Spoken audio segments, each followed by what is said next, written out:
Alright, so we're using an RS Mark II for this demonstration, but the XR5 is exactly the same. The only difference with the XR5 is obviously the airbox is over here.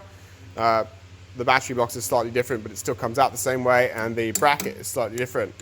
But first things first, so the reverse light switch is down there. You can just see that plug.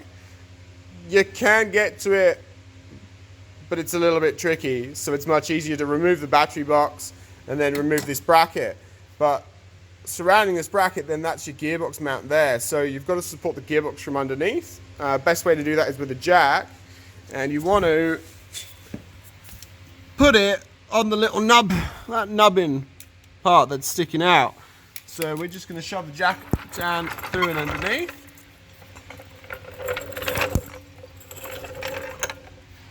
Now, if you were ever jacking on a sump, you would put a block of wood, but because we're jacking on that little nubbin, we actually want the scoop of the jack to kind of locate it. So once it's there, it's just taken up enough. And then we're going to remove this 18mm and then the 4/15s. So we're going to do the 18 first.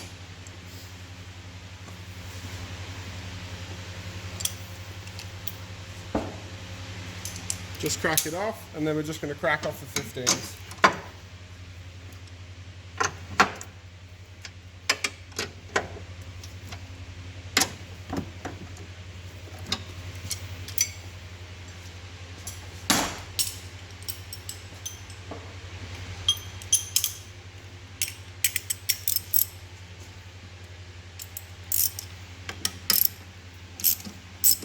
Obviously, you can follow this same video for changing the gearbox mount, because that's what we're removing.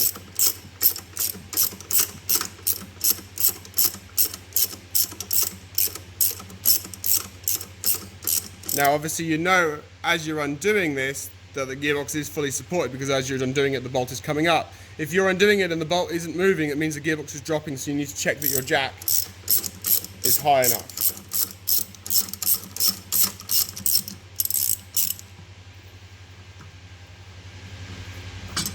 Cool, so that's that one out.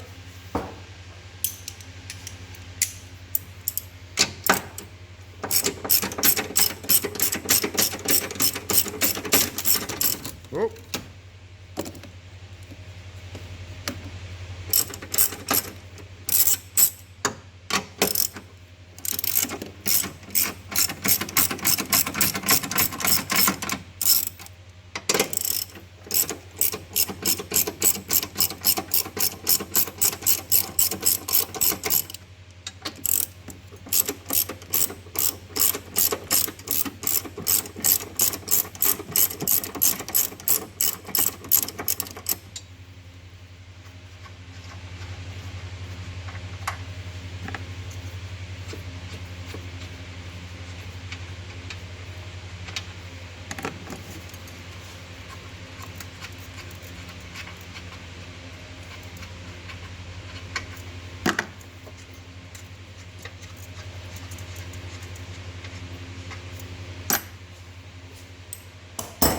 So now we can lift off our airbox mounting bracket.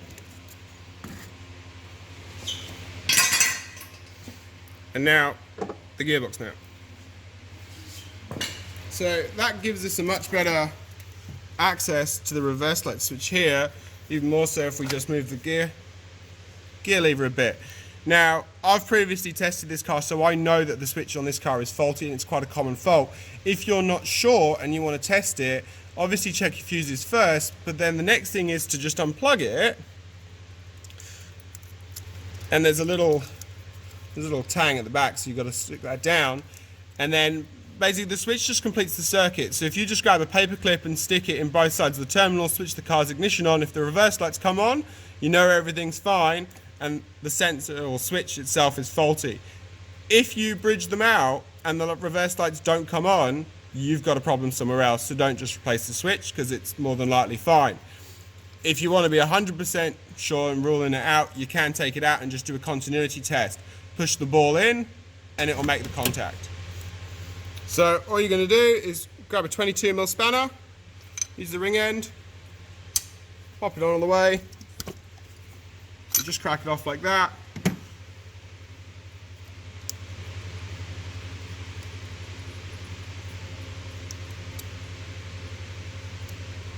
And just spin it out. Now, if you use some aftermarket switches, there'll be an O-ring on here. Take the O-ring off, because if the O-ring's on, the ball's not close enough so the switch doesn't work, and they do not need an O-ring on them. So I think it's for other models, just we've had people bring switches in that they've bought elsewhere, I think spares box, places like that, and it's got this random O-ring on it, so just remove it. Take your new one. And then just spin her in.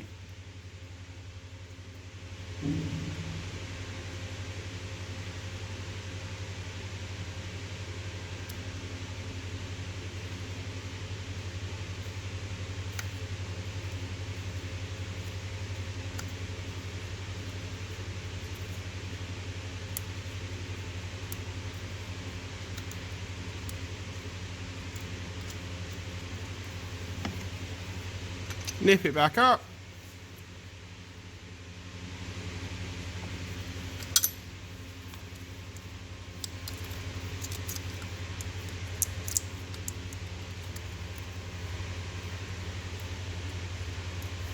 Pop the plug back on, and now you can put that mount back on.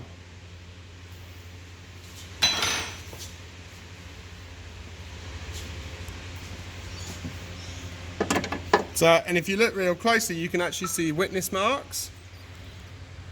So you can see the imprint from where the mount was, because you can obviously move it around. So you want to just kind of line it up so your witness marks are the same, and then you know, okay, well that's the same position that it was in before.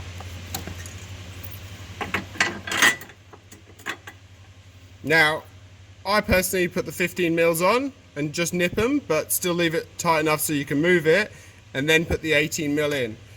Very advised to put some thread lock in it, and do not just send it with a gun, because you guarantee you'll cross thread it. You've got to do it by hand, and if it feels tight, you've got it wrong, because the gearbox can kind of tilt at an angle, and that's why we put the jack on that big lug bit rather than just flat on the bottom, so that we can kind of tilt it back and forth. Tighten it all up, job done.